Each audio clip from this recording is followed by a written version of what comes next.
ASCMF ಅದೇ federation ಮತ್ತು KSC ಬೀಜ ನಿಗಮ ಸಂಸ್ಥೆಯವರು ದಾಸ್ತಾನೀಕರಿಸಿದ ರಸಗೊಬ್ಬರಗಳನ್ನು ಸಹಕಾರ ಸಂಘಗಳಿಗೆ ಮಾರಾಟಗಾರರಿಗೆ ಕ್ಲಿಯರ್ ಕಟ್ ಆಗಿದೆ. ಮಾರಾಟಗಾರರಿಗೆ ಸಾಗಾಣಿಕೆ ಮಾಡಿದ ವೆಚ್ಚದ ಟ್ರಾನ್ಸ್ಪೋರ್ಟೇಷನ್ ಅಂಡ್ ಹ್ಯಾಂಡ್ಲಿಂಗ್ ಮಾಹಿತಿಯನ್ನು ಜಿಲ್ಲಾವಾರು ನಿರ್ವಹಿಸುವುದು. ಪ್ರತಿ ಬಾರಿ ಸಾಗಾಣಿಕೆ ಮಾಡಿದ ಪ್ರಮಾಣಕ್ಕೆ ಸರ್ಕಾರದ ಆದೇಶದಂತೆ ಸಾಗಾಣಿಕೆ ವೆಚ್ಚವನ್ನು ಭರಿಸುವ ಮಾಹಿತಿಯನ್ನು ಜಿಲ್ಲೆಯ ಜಂಟಿ ನಿರ್ದೇಶಕರಿಗೆ ದೃಢೀಕರಿಸುವುದು ಮತ್ತು ದಾಖಲೆ ನಿರ್ವಹಿಸುವುದು. ಈ ಟ್ರಾನ್ಸ್ಪೋರ್ಟೇಷನ್ ನಮ್ಗೆ ಕೊಡಬೇಕು, ಅವ್ರು ಎಲ್ರಿಗೂ ಕೊಡಬೇಕು, ಎಲ್ಲ ಮಾರಾಟಗಾರರು ಕೊಡಬೇಕು. ಆದ್ರೆ ಈಗ ಏನ್ ಹೇಳ್ತಿದ್ದಾರೆ, ಸಹಕಾರ ಸಂಘಗಳಿಗೆ ಮಾತ್ರ ಕೊಡ್ತೀವಿ ಅಂತ. ಸಹಕಾರಗಳ ಸಂಘಗಳಿಗೆ ಕೊಟ್ಟರು ನಾವು ಮಾರ್ಕೆಟ್ ಕೊಡ್ತಾರೆ ಸರ್, 15 ರೂಪಾಯಿ ಮಾರ್ಕೆಟ್ ಕೊಡ್ತಾರೆ ಫೆಡರೇಷನ್. ಯಾಕಂದ್ರೆ ನಮಗೆ ಕಂಪನಿಗಳು ಕೊಡೋಣ ಅಂದ್ಬಿಟ್ಟು ಅವ್ರಿಗೆ 3 ವರ್ಷದ ಬ್ಯಾಲೆನ್ಸ್ ಶೀಟ್ ಬೇಕಂತೆ. ಬಿಸ್ನೆಸ್ ಮಾಡಿದ್ರೆ ಬ್ಯಾಲೆನ್ಸ್ ಶೀಟ್ ತಗೋಬೇಡ. ಇಫ್ಕೋ ಕ್ರಿಪ್ಕೋ 3 ವರ್ಷ ನಾವು ಬಿಸ್ನೆಸ್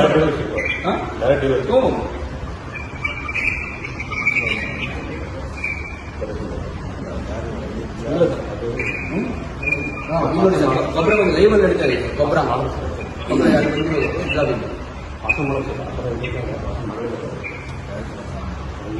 ಯಾರಿಗೆ ಕೊಡ್ತಾರೆ ಎಷ್ಟು ಒಂದು ಟೈಮ್ ನಾವು ಆಲ್ರೆಡಿ ಮೂವ್ ಮಾಡಬೇಕು ಅನುಮತಿ ಕೊಡೋದು ಪ್ರತಿಯೊಬ್ಬರು. ಬಟ್ ಆಲ್ರೆಡಿ ನಾವು ಬಂದಿದ್ದು ಟ್ಯಾಕ್ಸ್ ಸೆಕೆಂಡ್ರಿ ಟ್ರಾನ್ಸ್ಪೋರ್ಟೇಷನ್ ಕಾಸ್ಟ್ ಯಾರು ಬೇರೆ ಮಾಡ್ತಿದ್ದೀರಾ? ಗೌರ್ಮೆಂಟ್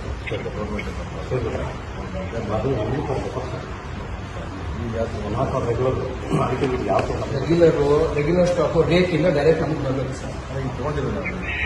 ಈಗ ಸೆಕೆಂಡ್ ಇದು ಬಫರ್ ಸ್ಟಾಕ್, ಯಾಕಂದ್ರೆ ಬಂದಿಲ್ಲ, ಅವ್ರು ನಮ್ಗೆ ಕೊಟ್ಟಿಲ್ಲ. ಬಂದಾಗ ರೇಟ್ಗಳು ಕಳೆದ 1.5 ತಿಂಗಳಿಂದ ಬಂದಿಲ್ಲ ಅಂತಾರೆ. ಬಂದಿಲ್ಲ ಟ್ರಾನ್ಸ್ಪೋರ್ಟೇಷನ್ ಕಾಸ್ಟ್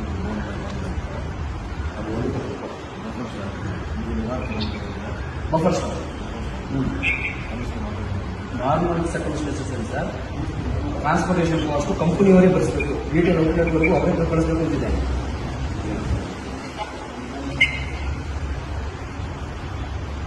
ಪರ್ಚೇಸ್ ಮಾಡಿದ್ರು. ಹೌದು, ನಿನ್ನೆ ಪೇಮೆಂಟ್ ಮಾಡಿ ಇವತ್ತು ತರಿಸ್ಕೊಂಡಿದ್ವಿ. ಅವರು CEO ಅವರು ಲೈನ್ ಇದ್ದಾರೆ, ಅದೇ FPO ಅವರು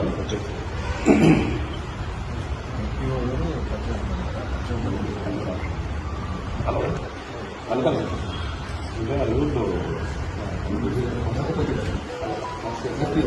KRS ಕರ್ನಾಟಕ ರೈತ ಸಹಾಯ KRS FPO ಅವ್ರಿಗೆ ಬಫರ್ ಅಲೋಕೇಶನ್ ಕೊಟ್ಟಿದ್ದಾರೆ ಅಥವಾ ರೆಗ್ಯುಲರ್ ಕೊಟ್ಟಿದ್ದಾರೆ?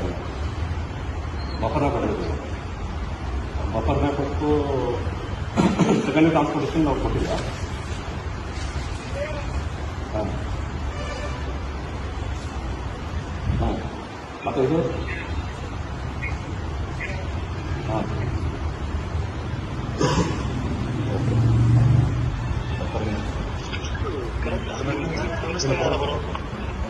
ಬಟ್ ಅದು ಮಲ್ಗಲ್ ಅವ್ರಿಗೆ ಸೆಕೆಂಡ್ ಟ್ರಾನ್ಸ್ಪೋರ್ಟೇಷನ್ ಅಲೋ ಮಾಡಿದೆ.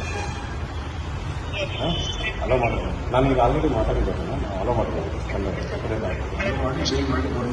ಹಾಂ ಬಿಲ್ ಮಾಡಿ ನಿಮ್ಗೆ ನೀವು ಸರ್ಟಿಫೈ ಮಾಡಿಕೊಡ್ರಿ. ಅರ್ಥಾಯ್ತಾ? ಅದು ಒಂದು. ಮತ್ತು ಬೇರೆ ಇದನ್ನೇ ರೈತರಿಗೆ ಜನರಲ್ ಅಂದರೆ ಸ್ಪೆಸಿಫಿಕ್ ಹಾಂ ಇಂಥ ಶಾಪಲ್ಲಿ ನಾವು ಮಾಡ್ತೀವಿ. 100% ತಂದ್ಕೊಡ್ತೀವಿ. 100% ನಾವು ರೆಡಿ ಇದ್ದೀವಿ. ದಯವಿಟ್ಟು ಅದಾದರೆ ಆ್ಯಕ್ಷನ್